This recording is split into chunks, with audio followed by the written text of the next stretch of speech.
जा रहा? Flow of charge. उस फ्लो ऑफ चार्ज को अपन क्या बोलेंगे?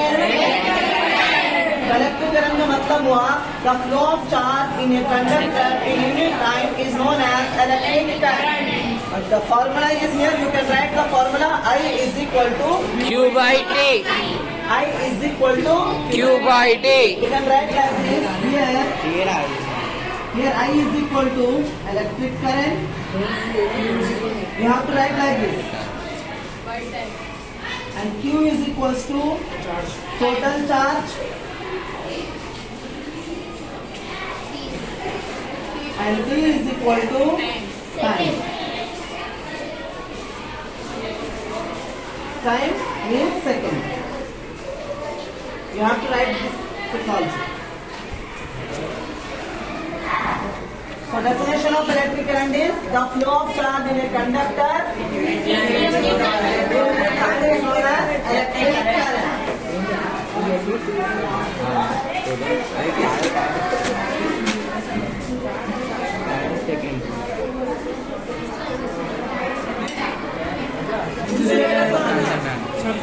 अब अपने को पढ़ना है सर्किट। सर्किट किसको कहते हैं? ये मेट्रो में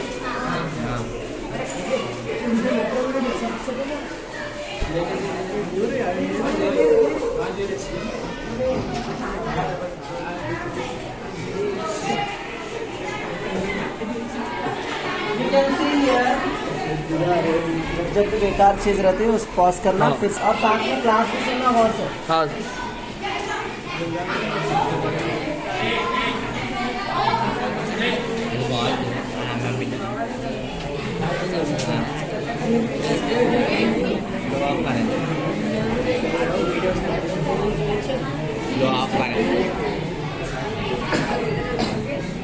Students, now you can see here. Okay.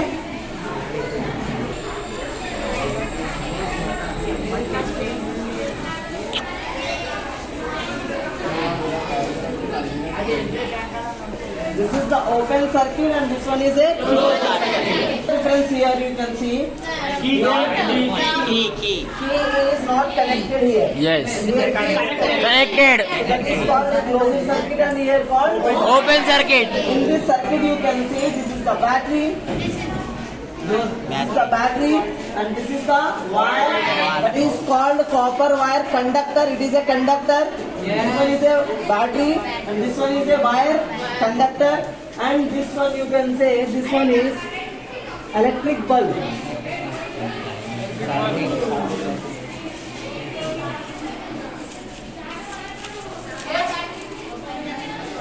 My dear friend, this one is a electric bulb. Bulb. And this one is also bulb.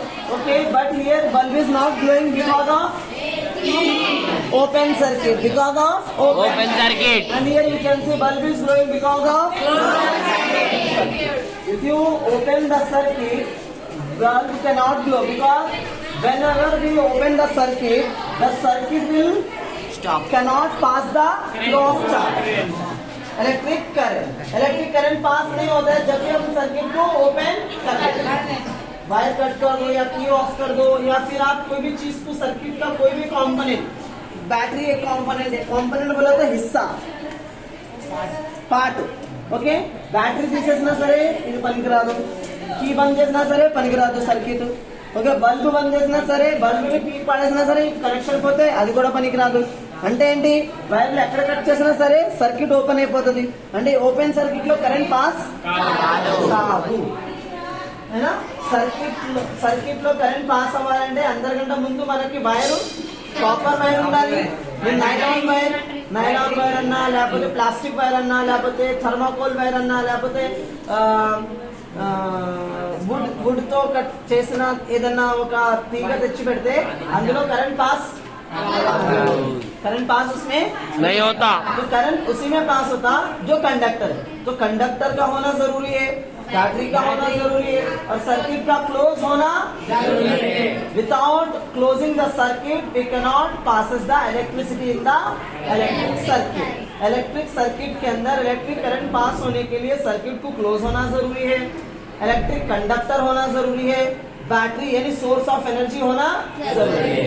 ये तीन चीजें रहे तो उसके अंदर इलेक्ट्रिसिटी पास होगा। अब ओपन सर्किट और क्लोज सर्किट में आप लोग खुद देखें यहाँ पर डिफरेंस क्या है। क्लोज सर्किट में ओपन सर्किट में यहाँ पर की क्या है, क्लोज है, तो ये सर्किट ऑन हो गया। अब यहाँ पर की ऑफ है ना, की क्लोज ओपन है, की ओपन हो गया तो सर्किट क्या हो गया, हाँ सर्किट ऑफ हो गया। समझ में आया मेरी बात। तो अपन सर्किट किसको बोलते हैं वो लिखेंगे पहले। अच्छा पहले कंडक्टर का डेफिनेशन है, लिखे ना, लिखो कंडक्टर, फर्स्ट डेफिनेशन लिखो कंडक्टर।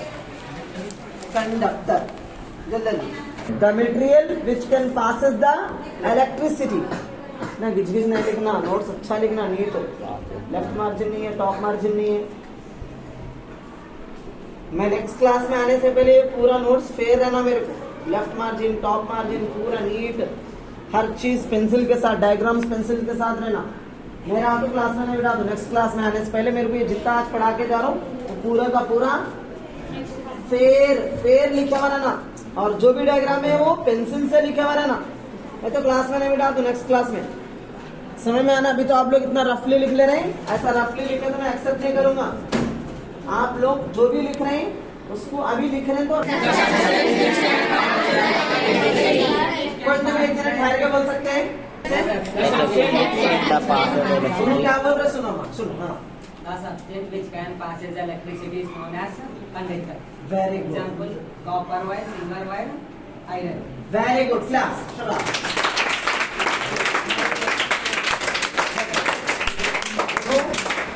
इंसुलेटर దీని డెఫినేషన్ ఎవరైనా చెప్పగలుగుతారా? कोई भी इसका डेफिनेशन बोल सकते हैं? The substances which cannot be हाँ passed The substance which cannot be passed through the insulator. what again we have to, The substance which cannot be passed through the circuit. which what is the path? Electricity. हाँ so again you have to say The substance which cannot be passed through the electricity is known as insulator. very good class. What passes electricity? The substance which cannot passes electricity. The substance which cannot passes electricity through it. The substance which cannot passes electricity through it is known as insulator. Example: wood, very good, wood, plastic, paper, etc. Enough. 3 examples. Enough. Wood, plastic, paper, etc. Till here you understand what we have learned? यहाँ तक आपको समझ में हमने क्या पढ़ा है? कुछ और नहीं ना? चलिए अब अपन पढ़ेंगे सर्किट। सर्किट का डेफिनेशन पढ़ेंगे। आपको तो मैं बता दिया सर्किट क्या होता है और उसके अंदर क्लोज क्या होता है, ओपन क्या होता है, दो भी मैं आपको बता दिया। अब उसका लिखेंगे डेफिनेशन सर्किट। हाँ इसका डायग्राम नहीं, इसका डायग्राम नहीं, एग्जाम्पल लिखे ना बस। अब डायग्राम इसका आएगा। सर्किट लिखिए, सर्किट डेफिनेशन लिखना है सर्किट का।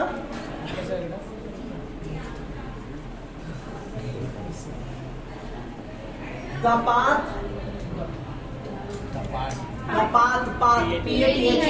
रास्ता, the path, okay, the way, the path through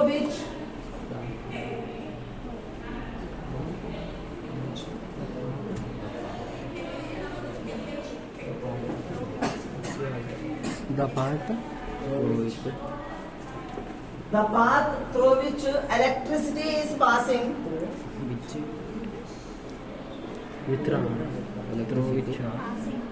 हाँ the path through which electricity is passing in different components of the path through which electricity is passing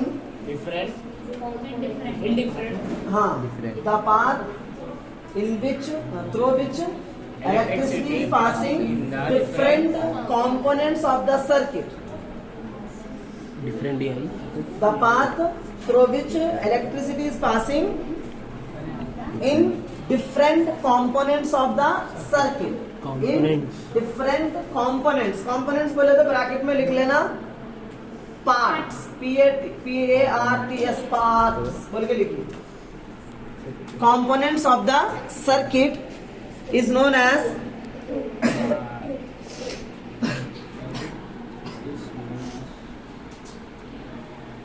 ऐसा नहीं कर सकते हैं, एक बैग रख के बैग के ऊपर नहीं रख सकते हैं.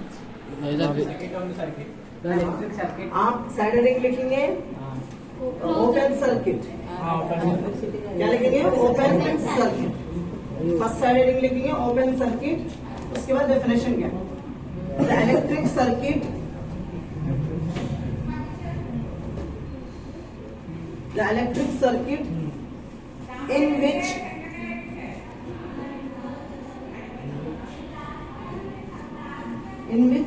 key is off.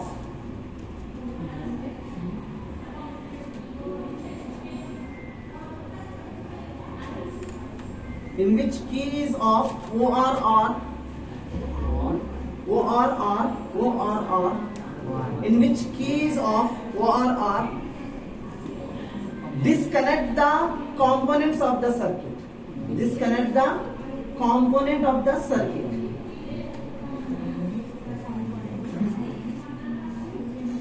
Disconnect the component of the circuit is known as open circuit. बोले तो क्या అంటే ఏంటి? కాంపోనెంట్. ఏ సర్క్యూట్ లో అయితే మనం కీ ఆఫ్ చేస్తాము యా లేకపోతే ఏ సర్క్యూట్ లో నుంచి మనము కాంపోనెంట్ ని కట్ చేస్తాము యా రిమూవ్ చేస్తాము అట్లాంటి సర్క్యూట్ ని ఏమంటాం మనము? Disconnect of the known as open circuit. disconnect The component the components of the circuit is known as open circuit. इसके बाद ये वाला डायग्राम उतार लो ऊपर वाला होता. अच्छा ऊपर वाला उतार आप लोग सुन लो बच्चे. इंपॉर्टेंट पॉइंट मैंने आपको समझा. जैसे ही सर्किट अभी ओपन है ना तो जो भी चार्जेबल पार्टिकल्स है ना वो रैंडम घूमते. रैंडम అంటే తిత్తర్ విత్తర్ అంటే ఏంటి?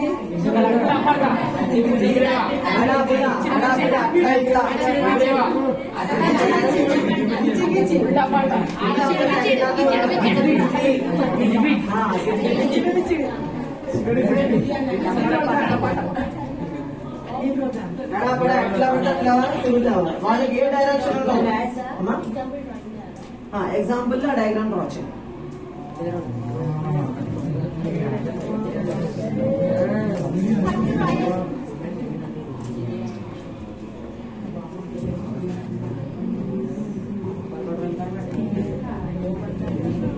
ఓపెన్ డ్రా చేయండి అమ్మా. ఓపెన్ లో సేమ్ ఇక్కడ ఎట్లా ఉందో సేమ్ అట్లాగే డ్రా చేయాలి.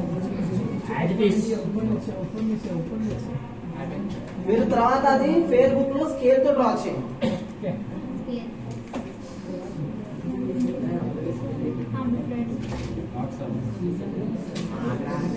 ఇప్పుడు మీరు చెప్పండి క్లోజ్డ్ సర్క్యూట్ డెఫినేషన్ ఏమవుతుందో చెప్పండి. అర్థం చేసుకుని ఆలోచించి చెప్పండి.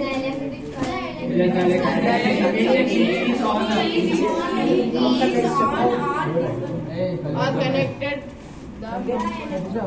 చెప్పండి.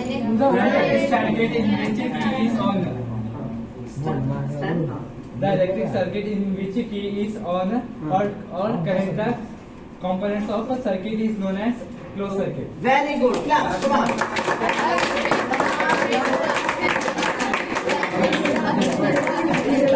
Example में वाला डायग्राम. लिखो the electric circuit in which key is on. The electric circuit in which key is on.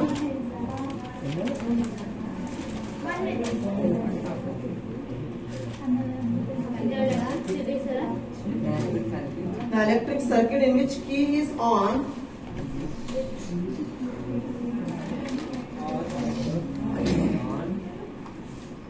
OR connect the components of the circuit. Connected to the components of the circuit.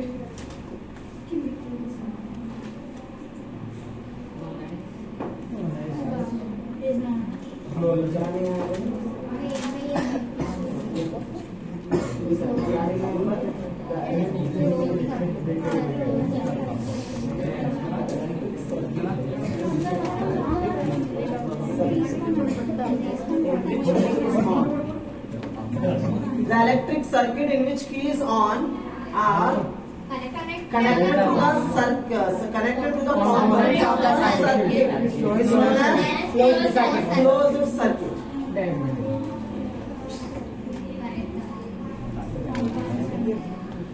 Connected to the components of the circuit is known as closed circuit. Example, diagram.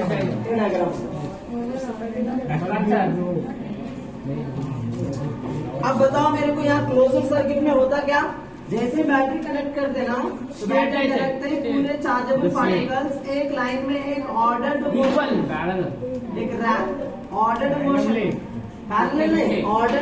में एक ही direction में घूमते हैं। यहाँ पर क्या random motion, random तितर बितर, और यहाँ पर एक ही डायरेक्शन ఎట్లా పడితే అట్లా వెళ్తున్నాయి. ఇక్కడ ఒకే డైరెక్షన్ లో అన్ని పార్టికల్స్ ఒక్క తర్వాత ఒక లైన్ లో వెళ్తున్నాయి.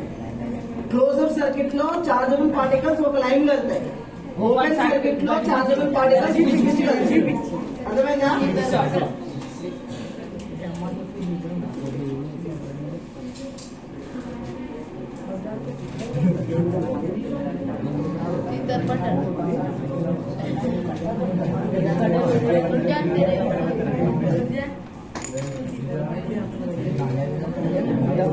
ఇక్కడ వరకు మీకు అర్థమైపోయిందమ్మా.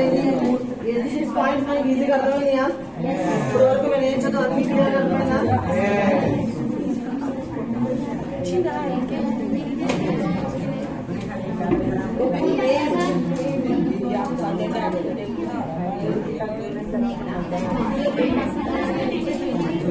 ఇది పాజిటివ్ టర్మినల్. సర్క్యూట్ లో పెద్ద టర్మినల్ పాజిటివ్ ఉంటుంది, చిన్న సర్క్యూట్ లో ఎప్పుడైనా పెద్ద టర్మినల్ పాజిటివ్ ఉంటుంది, చిన్న టర్మినల్ నెగటివ్ ఉంటుంది. ఇంకో మాట గుర్తుపెట్టుకోండి, ఇక్కడ మీరు యాక్చువల్లీ ఎలక్ట్రిక్ కరెంట్ ఫార్ములా రాశారు కదా, I = Q/V. ఇలాంటి ఇంకో చిన్న ఫార్ములా ఉంది, అది కూడా అదే డిఫైన్ చేస్తుంది, కానీ కొంచెం ఎక్కువ డీటెయిల్ గా చెప్తుంది అంతే. రెండు సేమే. దీని ఎట్లా రాయాలంటే I = ఇక్కడ చార్జబుల్ పార్టికల్స్ టోటల్ చార్జ్ అన్నారు కదా, అక్కడ number of chargeable particles. Q అంటే స్మాల్ q అంటే ఒక్క చార్జబుల్ పార్టికల్, ఒక్క ఎలక్ట్రాన్ ని చెప్తుంది. క్యాపిటల్ Q అంటే మొత్తం అన్ని ఎలక్ట్రాన్స్ ఎట్లా అవుతుంది, టోటల్ చార్జ్ ని Q డిఫైన్ చేస్తుంది. ఓన్లీ వన్ చార్జ్ ఒక్కదానికి అయితే Q చిన్న Q పెడతారు, మొత్తం అన్నింటికి చెప్పాలంటే క్యాపిటల్ Q పెడతారు. అర్థమైందా? Small Q number of chargeable particles passing in a cross section area with drift velocity. Drift velocity, velocity అంటే మా స్పీడ్.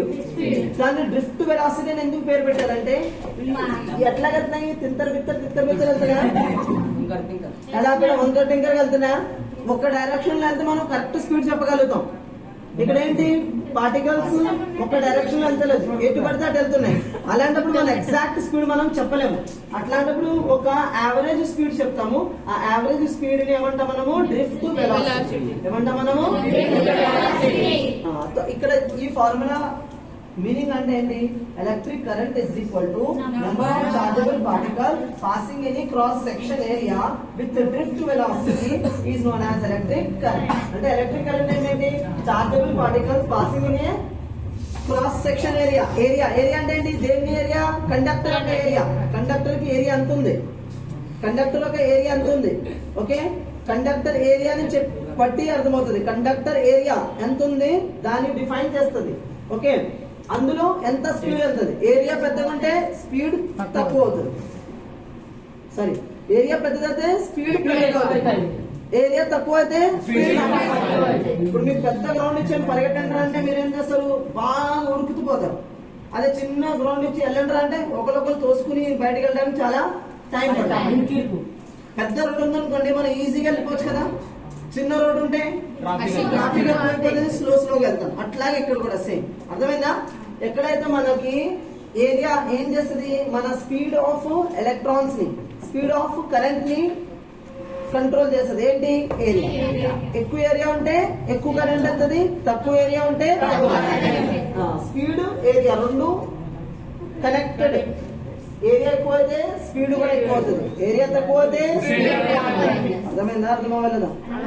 పక్కగా అర్థమైందా? సరే. I is equal to N into Q into A into BD. ఈ అన్ని words ని మీకు ఈజీగా ఒక టేబుల్ రాసిస్తా. ఆ టేబుల్ లో మీకు ప్రతి ఫిజికల్ క్వాంటిటీ దాని మెజరింగ్ యూనిట్ కూడా రాసిస్తా. ఇప్పుడు మన అంతా దాని గురించి మీరు ఆలోచించకండి, ఈ ఫార్ములా గురించి ఏం మీరు బెంగ పెట్టుకోకండి. ఈజీగా మీకు అర్థమయ్యేలా చెప్తాను. ఇప్పుడు మనం ఇక్కడ వరకు చదివాం కదా, ఓపెన్ సర్క్యూట్ క్లోజ్ సర్క్యూట్, మీకు అర్థమైందా పక్కా ఇక్కడ? ఇప్పుడు మనం అస్సలు చదవాల్సింది ఏంటంటే potential plus EMF, electro motive. ఈ రెండు మనం చదవాలి, అస్సలు మెయిన్ ఇది. ఈ రెండు చదవాలి అస్సలు మెయిన్. ఇది అర్థమైందంటే మీకు ఎలక్ట్రిక్ కరెంట్ వచ్చేసినట్టు. ఈ రెండు ముక్కలు వస్తే చాలు, ఈ రెండు పాయింట్స్ అర్థమైతే మొత్తం ఎలక్ట్రిక్ కరెంట్ వచ్చింది. ఈ రెండు అర్థం చేసుకోవడానికి కొంచెం కాన్షియస్ మైండ్ పెట్టుకోండి. కొంతమంది పిల్లలు బ్యాగ్ తో ఆడుకుంటున్నారు, కొంతమంది పిల్లలు ఏమో బ్యాగ్ బయటని ఇట్లా గోక్కుంటున్నారు. అట్లాంటి పనులు కాదమ్మా. ఇక్కడ మీరు చదవడానికి వచ్చారు, నేను చెప్పినప్పుడు మీరు మొత్తం ఫోకస్ బోర్డు మీద పెట్టండి. నేను రెండు వర్డ్స్ ఈజీగా అర్థం చేసుకుంటే మీ మొత్తం ఎలక్ట్రిక్ కరెంట్ ఈజీగా వస్తుంది. ఇప్పుడు వరకు చెప్పిన అన్ని అర్థమైందా లేదా? అర్థమైందా? అవి ఇంత క్యా పడే సబ్కు సమజ్ మే ఆ గయా. ఇప్పుడు మనం ఏం చేద్దామంటే ఈ రెండు వర్డ్స్ ని చాలా డీటెయిల్ గా ఈజీగా అర్థం చేసుకోవడానికి ట్రై చేద్దాం. పొటెన్షియల్ డిఫరెన్స్ ఫస్ట్ ఏంటి అసలు అర్థం చేసుకుందాం. పొటెన్షియల్ డిఫరెన్స్ అంటే ఏంటి? పొటెన్షియల్ డిఫరెన్స్ అంటే మీకు ఈజీగా చెప్పాలంటే, సింపుల్ లాంగ్వేజ్ లో చెప్పాలంటే పొటెన్షియల్ డిఫరెన్స్ అంటే మనలో ఉన్న క్షమత, పొటెన్షియల్ కెపాసిటీ, మన దగ్గర ఎంత క్షమత ఉంది, శక్తి. ఓకే, శక్తి, మన శక్తిని బట్టి మనము పని చేస్తాం. మన దగ్గర ఎంత శక్తి ఉంటే మనం అంత ఎక్కువ పని చేయగలుగుతాం, శక్తి తక్కువ ఉంటే మనం తక్కువ పని చేస్తాం. అట్లాగే పొటెన్షియల్ డిఫరెన్స్ అంటే కరెంట్ లో ఎట్లా అంటే మనకి మన బాడీలో ఎట్లా దేంతో కంపేర్ చేస్తారంటే పొటెన్షియల్ డిఫరెన్స్ అంటే ఆకలి. మనకి ఎంత ఆకలి ఉంటే అంత అన్నం తినగలుగుతాం, మనకి ఎంత ఆకలి తక్కువ ఉంటే అంత తక్కువ అన్నం తింటాం. అట్లాగే సేమ్ ఈజీగా ఏ కండక్టర్లు అయితే పొటెన్షియల్ డిఫరెన్స్ ఎక్కువ ఉంటుందో అందులో అంత కరెంట్ పాస్ అవుతుంది. ఏ కండక్టర్ లో అయితే పొటెన్షిयल डिफरेंस తక్కువ ఉంటుందో అంతలో అంత కరెంట్ తక్కువ వెళ్తుంది. जिस कंडक्टर में पोटेंशियल डिफरेंस ज्यादा रहेगा उसमें करंट ज्यादा जाएगा. जिस कंडक्टर के अंदर, कंडक्टर तो आपको मालूम है जिसमें करंट पास होता, तो उस कंडक्टर के अंदर करंट कम पास हो रहा, इसका मतलब उसके अंदर पोटेंशियल डिफरेंस भी मतलब पोटेंशियल डिफरेंस और ये करंट दोनों क्या है, डायरेक्टली प्रोपोर्शनल है. डायरेक्टली का मतलब क्या है, इन्हें बढ़े तो इन्हें भी बढ़ता, इन्हें कम हुआ तो इन्हें भी कम होता. हमको भूख ज्यादा लगेगा तो 2 प्लेट बिरयानी खाएंगे. अगर भूख कम लगा हल्लक तक खा के आ गए. अब आपके सामने चिकन 65, शवरमा, रुमाली रोटी, चिकन बिरयानी, चिकन हरी चटनी, तो भी नहीं खाते. कहाँ हल्लक तक खा लिए से, अभी कहाँ मुंह खोले तो गिर रहा, अभी कहाँ से खाता लाइट लेके, जितना खाना था यहाँ तक खा लिया. अब भूख ही नहीं है, खा सकते हम खाना, जितना भूख रहता हम उतना खा सकते. भूख भी बहुत बड़ी नेमत है, भगवान का दिया हुआ बहुत बड़ी नेमत है. जिसको भूख रहता ना वही आदमी खा सकता है, जिसको भूख नहीं है ना कुछ भी नहीं खा सकता. भूख लगना भी बहुत बड़ी नेमत है, बहुत बड़ा వరం. భగవంతుడితో ఇచ్చిన ఒక పెద్ద వరం. మనకి ఆకలిగా పుట్టడం ఒక వరం. దైవదూతలకి హేనా ఇట్లాంటి వేరే దెయ్యాలకి వాళ్ళకి ఆకలి ఉండదు. వాళ్ళు ఇట్లాంటి తిండి చికెన్ 65 అట్లాంటి ఏం తినరు. అది మూవీలో చూపిస్తారు అధికారంగా, అది రియల్ గా ఏమి ఉండదు అసలు. దేవతలు కూడా తిండి తినరు వాళ్ళు. ఎందుకు? వాళ్ళకి భగవంతుడు వాళ్ళకి ఆకలి ఇవ్వలేదు, మనకి ఆకలి ఇచ్చాడు. ఓకే, ఆకలి కూడా పెద్ద వరం. మనకి ఆకలి ఎంత ఆకలిస్తే అంత అన్నం తింటాం కదా, అట్లాగే ఎంత పొటెన్షియల్ డిఫరెన్స్ ఉంటే అంత కరెంట్ పాస్ అవుతుంది. ఇప్పుడు పొటెన్షియల్ డిఫరెన్స్ ఒక చిన్న డయాగ్రామ్ చెప్తున్నాను చూడండి, మీకు ఈజీగా చెప్తాను. ఏమన్నా కన్ఫ్యూజ్ ఉంటే అడగండి అమ్మా.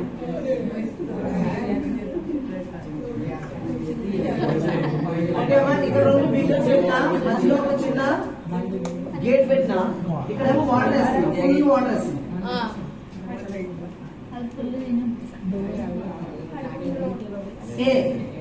ఇది బీకర్ మాట్లాడుతున్నారు. మాట్లాడే పిల్లలు బయటకు వెళ్ళిపోండి. మాట్లాడుకోవాలంటే వేరే క్లాస్కి వెళ్ళి మాట్లాడుకోండి, చదువుకోవాలంటే ఇక్కడ కూర్చొని చదువుకోండి. రెండు క్లియర్ గా చెప్తాను మీకు. నేను మిమ్మల్ని ఇబ్బంది పెట్టడానికి రాలేదు, మిమ్మల్ని ఏడిపించడానికి కూడా రాలేదు, మిమ్మల్ని చదివించడానికి వచ్చాను. మీకు ఇష్టం లేకపోతే చదువు ఆ రూమ్కి వెళ్ళి మాట్లాడుకోండి. మిమ్మల్ని ఎవ్వరు అడగరు, ఎందుకు వెళ్తున్నానని కూడా అడగను. చదువుకోవాలని ఇంట్రెస్ట్ ఉన్న పిల్లలు అడగరు. ఇక్కడ వచ్చిన పిల్లలు చదువుకోవడానికి వచ్చినారు కాబట్టి చదువుకోవడానికి మాట్లాడరు. ఇప్పుడు నా దగ్గర 2 బీకర్స్ ఉన్నాయి, ఒక బీకర్ ఏ, ఒక బీకర్ బి. రెండిట్లో వాటర్ ఉంది, ఓకే. కానీ ఇప్పుడు నేను ఈ మధ్యలో ఉన్న గేట్ నేను ఇక్కడ తీస్తాను అనుకోండి, ఎక్కడి నుంచి ఎక్కడికి వెళ్తా చెప్పండి? ఏ నుంచి ఎప్పుడు వరకు వెళ్తుంటది? ఏ నుంచి బి వరకు. ఎప్పుడైతే 2 ఈక్వల్ అవ్వవో అప్పటి వరకు వెళ్తుంది. ఆ 2 ఎందుకు ఏ నుంచి బికి ఎందుకు వెళ్తుంది? ఇక్కడ ఫుల్ వాటర్ ఉంది, ఇక్కడ రెండిట్లో ఏముంది? మెయిన్ వర్డ్ ఏముంది? ఏముంది? డిఫరెంట్. ఏముందమ్మా? డిఫరెంట్. క్లాస్ అని చెప్పాలి.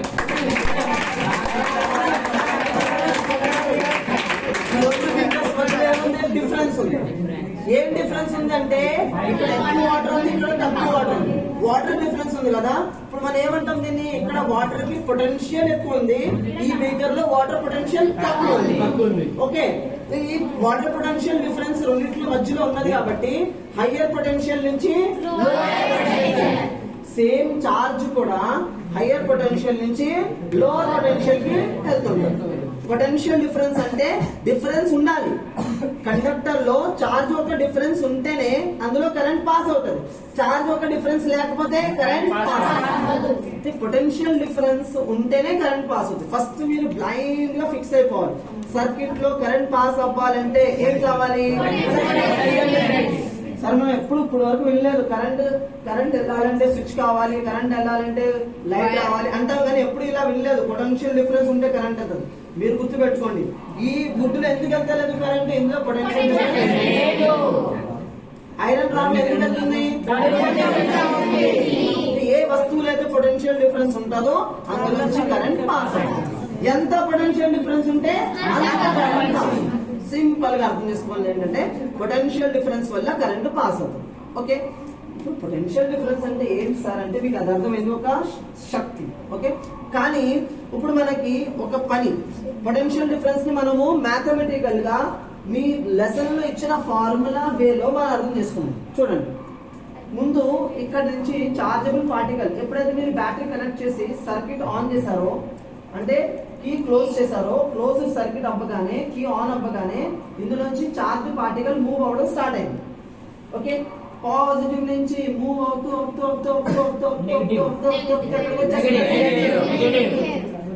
చార్జబుల్ పార్టికల్ పాజిటివ్ టర్మినల్ నుంచి ఎక్కడి నుంచి ఎక్కడికి వచ్చింది? Chargeable particles move from positive terminal to negative.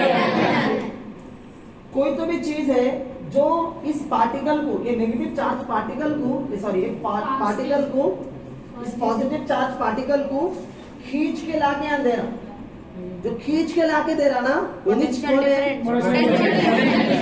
वो पोटेंशियल डिफरेंस की वजह से ये वायर बैटरी के अंदर नहीं बोल रहा हूँ मैं, सिर्फ वायर के अंदर कॉपर वायर के अंदर जो चार्ज मूव हो रहा, कहीं को मूव हो रहा, अगर ये पोटेंशियल डिफरेंस नहीं रहता तो ये वायर के अंदर करंट नहीं होगा। अब सुनो गौर से, फॉर एग्जाम्पल पोटेंशियल डिफरेंस को V से डिनोट करते, इसको अपन बाद में बोलेंगे। पोटेंशियल डिफरेंस को अपन क्या बोलेंगे? V बोलेंगे। V बोले तो उसका फार्मूला क्या मालूम? पोटेंशियल डिफरेंस का मैं फार्मूला में समझा तो फिर उसका डेफिनेशन भी आपके दिमाग में W by Q। W అంటే ఏంటి ఇక్కడ?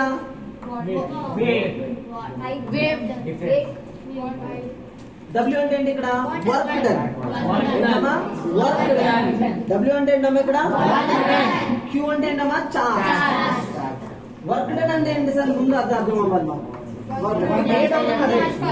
వర్క్ డన్ అంటే ఏంటి తెలుసమ్మా? వినండి, వర్క్ డన్ అంటే వర్క్ అంటే పని, వర్క్ డన్ అంటే ఎంత పని అయింది, ఎంత పని చేసినామో దాన్ని వర్క్ డన్ అన్నారు। Work done, I done this work, I done this much work, I completed this work అంటే వర్క్ డన్ అంటే మనం ఎంత పని కంప్లీట్ చేసామో దాన్ని ఏమంటాము? Work done. For example work done ఒక ఫార్ములా ఏంటి, ఫిజిక్స్ లో వర్క్ డన్ ఫార్ములా ఏంటి మీకు ఈజీగా అర్థమైనా చెప్తాను చూడండి. వర్క్ డన్ ఫార్ములా ఎవరు చెప్పింది అబ్బాయి, ఎవరు ఏంటది, ఫోర్స్ ఇంటూ డిస్ప్లేస్మెంట్. అంటే ఏంటి సార్, మాకు ఈ ఫార్ములా డిఫైన్ చేయండి సార్ అంటే మీకు ఈజీగా అర్థమైనా చెప్తాను చూడండి. ఇప్పుడు నేను ఈ అమ్మాయి బుక్ పట్టుకున్నా ఇక్కడ నుంచి, ठीक है, ఇక్కడ నుంచి బుక్ పెట్టా. ఓకే, ఇప్పుడు నేనేం చేస్తున్నాను,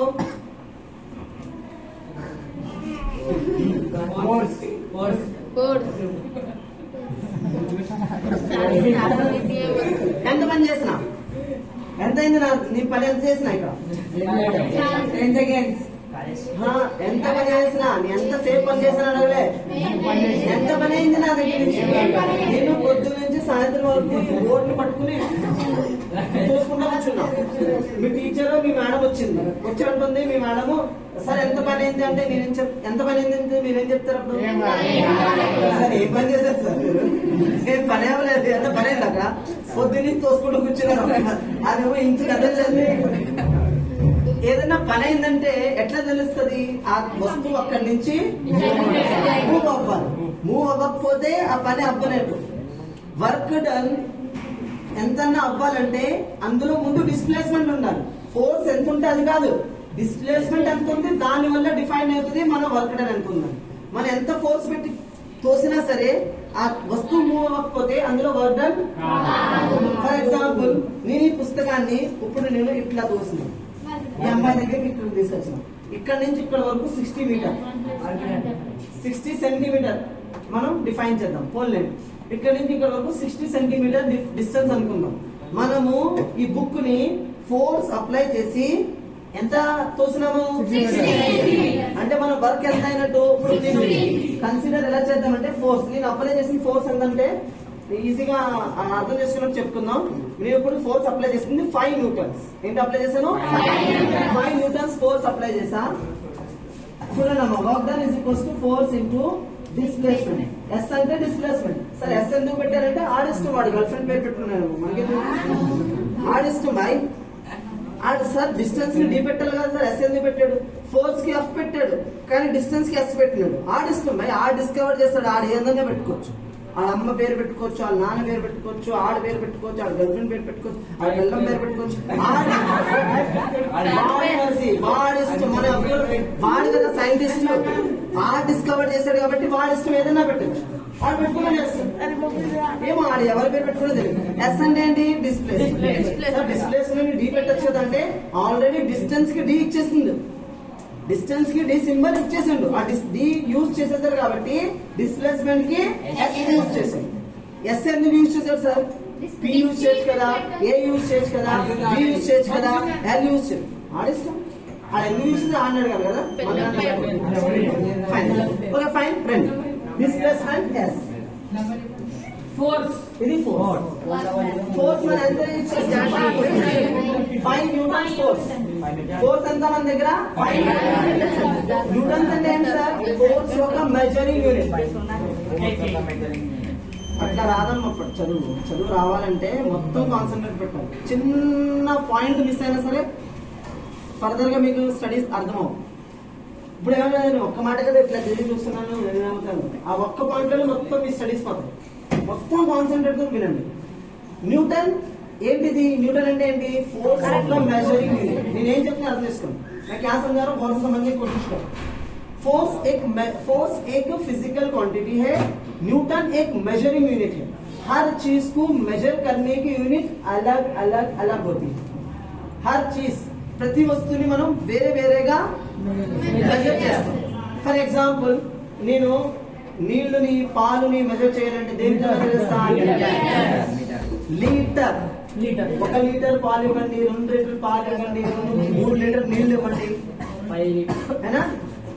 2 లీటర్ బ్లడ్ డొనేట్ చేయండి. లీటర్ లిక్విడ్ ని లీటర్ తో మెజర్ చేస్తాం. అట్లాగే పప్పులు, బియ్యంలు, కిలోగ్రామ్. అంటే కొన్ని వస్తువుల్ని మనం కిలోగ్రామ్ గా మెజర్ చేస్తున్నాము, కొన్ని వస్తువుల్ని మనం లీటర్స్ గా మెజర్ చేస్తున్నాము. Litres okay. అలాగే కొన్ని వస్తువుల్ని మనము ఇప్పుడు నేను బనానా దీంతో మెజర్ చేస్తాము, అట్లాగే డిస్టెన్స్ ని మనం ఎట్లా మెజర్ చేస్తాము मीटर्स या किलोमीटर मीटर नहीं तो किलोमीटर डिस्टेंस को अपन किससे मेजर करेंगे मीटर या किलोमीटर 10 मीटर दूर जाओ या 1 किलोमीटर दूर भागो यहाँ से तो मीटर या किलोमीटर डिस्टेंस को मेजर करेंगे मास को किलोग्राम से माउस को डजन से चप्पल को पेड़ से ठीक है वैसे ही फोर्स को न्यूटन से ठीक है फोर्स को फोर्स एक क्वांटिटी है उसको मेजर किससे करेंगे अब ये नहीं बोलेंगे अपन फोर्स बोले तो बोलेंगे 5 न्यूटन जैसे अपन बोलते हैं 5 लीटर दूध पियो वैसे ही मैं कितना फोर्स से बच्ची को मारा बोले तो 5 न्यूटन फोर्स से मारा 10 न्यूटन फोर्स से मारा 15 न्यूटन फोर्स से मारा ये डिपेंड करता है मैं कितना जोर से मार रहा हूँ तो ये फोर्स मेजर किया जाएगा किससे न्यूटन 10 न्यूटन फोर्स ज्यादा है कि 5 न्यूटन फोर्स ज्यादा है तो न्यूटन से अपने को मालूम होता है कि फोर्स कितनी हो तो न्यूटन एक मेजरिंग यूनिट है फोर्स को मेजर करने का वैसे एनर्जी को किससे मेजर करते हैं आप सुनने वाले सुनते मैंने जिम किया मैं इतनी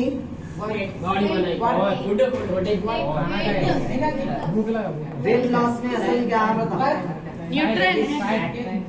विटामिन आप सुने होंगे ऐसा मैंने कैलोरीज सही बोले मैंने इतनी कैलोरीज बर्न किया सुने ऐसा आप कभी नहीं सुने मैंने एक्सरसाइज किया मैंने कैलोरीज को बर्न किया 1000 कैलोरीज बर्न किया 500 कैलोरीज बर्न किया तो ये क्या है एनर्जी को किससे मेजर करेंगे प्रोटीन से नहीं माँ कैलोरीज से प्रोटीन एक चीज है मेजरिंग यूनिट नहीं है मेजरिंग यूनिट अलग है मेजरिंग यूनिट जिससे अपन मेजर करते हैं तो एनर्जी क्या है कैलोरीज मेजरिंग यूनिट है वैसे ही अगर आप पूछेंगे प्रेशर को किससे मेजर करेंगे प्रेशर को मेजर करेंगे 1 एटमॉस्फेयर ये भी सही है बार भी बोल सकते हैं या फिर और आसान है तो पास्कल से मेजर करते हैं भाई 5 पास्कल प्रेशर अप्लाई किया गया 10 पास्कल एक मेजरिंग यूनिट है पास्कल एक साइंटिस्ट है उसने इसको डिस्कवर किया प्रेशर को तो उसने अपना नाम मेजरिंग यूनिट के लिए दिया इसाक न्यूटन एक साइंटिस्ट था जिसने फोर्स डिस्कवर किया तो उसकी मेजरिंग यूनिट को अपना नाम दिया न्यूटन वैसे प्रेशर का डिस्कवरी करने वाला पास्कल है तो अपना मेजरिंग यूनिट को दिया अपना प्रेशर का मेजरिंग यूनिट दिया पास्कल वैसे किलोग्राम एक बंदे का नाम था उसने मास का डिस्कवरी किया तो अपने मास को डिस्कवर करा सो आदमी मास का मेजरिंग यूनिट अपने नाम पे रख दिया किलोग्राम समझ में आया किलोमीटर एक बंदे का नाम था उसने डिस्कवर किया है मीटर उसने डिस्कवर किया था तो उसने अपना नाम दे दिया किलोमीटर वैसे ही और भी बहुत सारे जैसा वर्क डन है आपने कितना काम किया तो इसको मेजर किया जाता है जूल से ऐसा नहीं अपन बोलते भैया सर कितना काम करे सर इतना काम करे यहाँ से वो क्या तक उठा ऐसा इतना पित्ता अपन बोलते ये अनपढ़ लोगों की बात है अगर सही में देखा गया तो क्या बोलना सर 5 जूल काम करे सर 10 जूल काम करे लेकिन सर ये बार बार कौन बोल लेते बैठते सर बार बार मेजर कर लेते बैठते कितना काम करे सर पॉसिबल है नहीं फिर कहीं को पढ़ रहे हैं सर ये इसलिए पढ़ रहे हैं कि अपन को तो मेजर नहीं कर सकते और अपने को मेजर करने की भी जरूरत नहीं है अपन को मेजर किस में रखना है ये कहीं को पढ़ रहे हैं बोले तो कोई मशीन बनाए अपन तो मशीन कितना काम करता अपने को मालूम करके रहना पड़ता तब जाके आप उस मशीन से सही काम करा सकते हैं आपको उस मशीन कितना काम करता आपको मालूम रहा तो भाई इन्हें 1000 जूल काम करता एक टाइम पे 1000 जूल इसका वर्क डन है मतलब इन्हें 5 मिनट में 1000 पूरियां बना देता है पानी पूरी की 1000 पूरियां 5 मिनट में बना देता क्योंकि इसका जोल कितना है 1000 तो इससे क्या मालूम होता मशीन की कैपेसिटी मालूम होती इसलिए अपन मशीन में यूज करते इंसानों के अंदर यूज हालांकि इंसान के काम को भी जोल से मेजर करना है लेकिन अपन मेजर नहीं करते ठीक है फाइनल अब वर्क डन का मतलब क्या है काम अब फोर्स का मतलब फोर्स को मेजर किससे करेंगे और एक सिंपल बोल दो मैं आपको ये जो मुसलमान बच्चे इनको तो अच्छा मालूम रहता आप सुने होंगे दावत खाने में दावतों में जाते हैं ना शादी खाने में जाके खाना खाए बाद क्या खाते लास्ट में मीठे में अपन क्या क्या मिठाई खाते हैं? कद्दू का खीर। आपको पूछे भाई कितना कद्दू का खीर खाया तो क्या बोलता हूँ? हाँ, कद्दू का खीर का मेजरिंग यूनिट क्या है? भाई मैं 1 कटोरा खीर खाया, 2 कटोरे खीर खाया, आधा कटोरा खाया, पसंद आया। भाई 1 कटोरा खाना था, पसंद आया, छोड़। कद्दू की खीर का मेजरिंग यूनिट क्या है? वैसा हर चीज का एक मेजरिंग यूनिट होता। लिटरली सही में तो कद्दू का खीर का मेजरिंग यूनिट कटोरा नहीं है, लीटर है। लेकिन अपन बोलते हैं क्या 100 लीटर खाए, आधा लीटर खाए, अपन क्या बोलते हैं? आधा कटोरा, 2 कटोरे, 3 कटोरे। क्या जबरदस्ती में 3 कटोरे खाया मैं बशीर चूर चूर करे यार अपन को। क्यों क्यों? जबरदस्त। तो किससे मेजर कर रहे हैं अपन? तो हर चीज का एक मेजरिंग यूनिट होता है, समझ में आना? हर चीज का एक मेजरिंग यूनिट रहता। अपन माउस को नहीं बोलते, माउस को डजन में दो बोलते, चप्पल को डजन में दो बोलते, एक पेड़ चप्पल दियो, एक जोड़ा चप्पल दियो, सुने आप लोग ऐसा? एक जोड़ा चप्पल दियो तो मतलब चप्पल को जोड़े से मेजर करते। 2 जोड़े चप्पल दियो, भाई अच्छे दिखे तो 2 जोड़े खरीद लिया मैं, तो चप्पल को जोड़े से मेजर करते, माउस को डजन से मेजर करते, डिस्टेंस को मीटर से मेजर करते, मास को ग्राम से मेजर करते, वैसे फोर्स को न्यूटन से मेजर करते, वर्क डन को जूल से मेजर करते, प्रेशर को पास्कल से मेजर करते, करंट को एम्पियर से मेजर करते, चार्ज को कूलूम से मेजर करते। ये सब मैं आपको दे देता हूँ, खाली इतना समझो पहले कि ये चीजें जो है ना pascal, calorie, coulomb, newton, joule, ampere, volt, watt, ये सब क्या है? Measuring units. हर चीज का मेजर करने की यूनिट अलग अलग होती है, तो ये भी एक मेजरिंग यूनिट है। चलो अभी फिलहाल अपन को क्या बोल रहे थे? 5 न्यूटन मैंने फोर्स अप्लाई किया, 5 न्यूटन मैंने फोर्स अप्लाई किया तो चीज ने 60 सेंटीमीटर ट्रैवल कर लिया, तो इंटू 60, तो 5 6 30, तो 300 बोलो वर्क डन क्या था? 300 मैंने कितना काम किया? 300 जूल काम किया। अगर मैं अब इस दीवार को ढका रहा हूँ, अब बताओ वर्क डन कितना होता? वर्क डन कैसा होता? फार्मूला फोर्स इंटू मैंने फोर्स लगाया 500 न्यूटन लगा, कितना लगा? 500 न्यूटन मैंने लगाया। ये 0 टाइप को बोलो। डिस्प्लेसमेंट कितना है? 0। 500 इंटू 0 तो वर्क डन कितना हुआ? 0।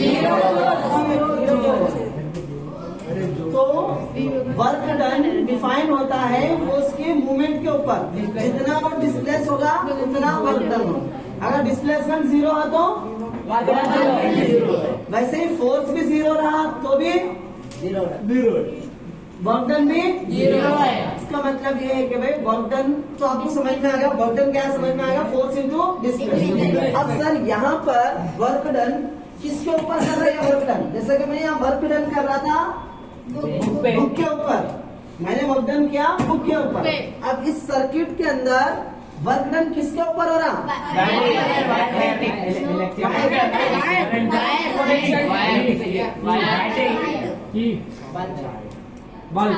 हाँ, चार्ज। वेरी गुड, क्लास में बच्चों के लिए सो जाता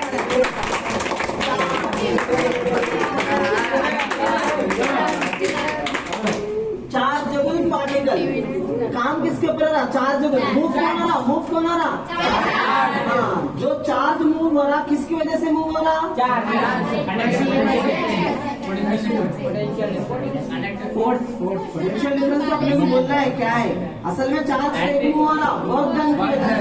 क्या के वास्ते मूव हो रहा? तो एक काम हो रहा है, चार्ज को खींच के लेके जाके यहाँ रख रहा। चार्ज को मूव करने वाला कौन है? वर्क है ना? वर्क डन किसके ऊपर हो रहा? चार्ज। तो वर्क डन अगर चार्ज के ऊपर होता है तो उसी को क्या कहेंगे अपन? मतलब पोटेंशियल डिफरेंस का मतलब है वर्क डन पर चार्ज। पोटेंशियल डिफरेंस का मतलब होता है अब वर्क डन का मतलब क्या होता है? Force into displacement. और क्यू का मतलब चार्ज है। अब यहाँ पर जो फोर्स है ना बच्चे, वो कौन सा फोर्स है वो माने रखता है। असल वो पढ़ लिया तो खत्म हो गया। पोटेंशियल डिफरेंस पूरा समझ लो।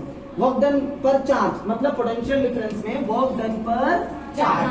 तो वर्क डन का मतलब फोर्स इनटू डिस्प्लेसमेंट। तो यहाँ पर कंडक्टर में फोर्स क्या है बोले तो इलेक्ट्रिक फोर्स। कौन सा फोर्स है? Electric force. हाँ, इलेक्ट्रिक फोर्स की वजह से एक फोर्स उसको धकल रहा। किसको धकल रहा? चार्ज। चार्ज मूव हो रहा तो क्या आ रहा? Electric current. इलेक्ट्रिक करंट कहीं को आ रहा? चार्ज मूव आ रहा। चार्ज कहीं को मूव आ रहा? पुशिंग वर्क डन की वजह से। वर्क डन के अंदर फोर्स कौन है यहाँ पर? इलेक्ट्रिक फोर्स की वजह से वर्क डन हो रहा। उस वर्क डन की वजह से चार्ज मूव हो रहा, तो उस चार्ज की वजह से इलेक्ट्रिक करंट पास हो। फिर से एक बार और से सुनो, फिर से और से सुनो। वर्क डन की वजह से चार्ज मूव हो रहा। वर्क डन कहीं को हो रहा? इलेक्ट्रिक फोर्स की वजह से। इलेक्ट्रिक फोर्स की वजह से वर्क डन हो रहा। वर्क डन की वजह से चार्ज मूव हो रहा। चार्ज मूव होने की वजह से इलेक्ट्रिक करंट पास हो। तो इलेक्ट्रिक करंट पास होने की वजह चार्ज मूव होना। चार्ज मूव होने की वजह वर्क डन इलेक्ट्रिक होने की वजह इलेक्ट्रिक फोर्स। इलेक्ट्रिक फोर्स जो चार्ज के ऊपर काम कर रहा, उसी इलेक्ट्रिक फोर्स की वजह से वर्क डन हो रहा। वो वर्क डन किसके ऊपर हो रहा? चार्ज के ऊपर। वर्क डन पर चार्ज, वर्क डन पर चार्ज। वर्क डन पर चार्ज का ही मतलब क्या होता है? Potential difference. हालांकि पोटेंशियल डिफरेंस दिखने में इतना छोटा वर्ड है, लेकिन अंदर बहुत बड़ा गिच्चा है। अब गिच्चा पूरा समझ में आप लोगों को क्या है? गिच्चा के चार्ज को पॉजिटिव टर्मिनल से नेगेटिव टर्मिनल तक लाने के लिए एक फोर्स काम करता। वो फोर्स की वजह से, फोर्स सुनो बच्चे गौर से सुनो, वो फोर्स की वजह से चार्ज यहाँ से निकल के इतना डिस्टेंस कवर कर लिया, यहाँ आ गया चार्ज, इतना डिस्टेंस कवर कर लिया पॉजिटिव से ए से बी तक कवर कर लिया डिस्टेंस। अब ये डिस्टेंस को किससे मेजर करते हैं अपन? डिस्टेंस को किससे मेजर करते हैं? Metre, kilometre. हाँ, मीटर है ना। छोटा रहा तो मीटर, बड़ा रहा तो किलोमीटर। अभी डिस्टेंस को किससे मेजर करते हैं? मीटर। अब अपने को एग्जैक्टली मालूम कितना मीटर है यहाँ पर, तो अपन इसको L बोल के दे देंगे, लेंथ ऑफ द कंडक्टर। तो चार्ज कितना मूव करा भाई? इतना लेंथ ऑफ द कंडक्टर है। कंडक्टर का जितना लेंथ है उतना लेंथ मूव करा। कौन मूव करा? को मूव करा? इलेक्ट्रिक फोर्स की वजह से। इलेक्ट्रिक फोर्स वो जो मूव करता है चार्ज, इलेक्ट्रिक फोर्स की वजह से, पुशिंग की वजह से उस चार्ज का मूव होना, उस चार्ज का मूव होना इलेक्ट्रिक फोर्स की वजह से, उसी को कहते हैं पोटेंशियल डिफरेंस। पोटेंशियल डिफरेंस समझ में आया? दिखने में एक छोटा वर्ड है, लेकिन इसके पीछे की पूरी स्टोरी में आपको समझाने की कोशिश करा। आया नहीं आया? पोटेंशियल डिफरेंस एक ताकत है जो चार्ज को मूव करता है एक टर्मिनल से दूसरे टर्मिनल तक। अब वो पोटेंशियल डिफरेंस में जो ताकत लग रही है ना, वो ताकत कौन से फोर्स की वजह से लग रही है? कुछ आया नहीं आया समझ में? पक्का आया? तो पोटेंशियल डिफरेंस पक्का समझ में आया? अब देखो पोटेंशियल डिफरेंस का डेफिनेशन। देखो पोटेंशियल डिफरेंस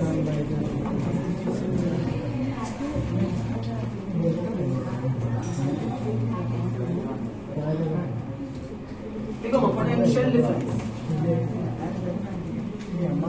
ये भी लेके बैठेगा क्या?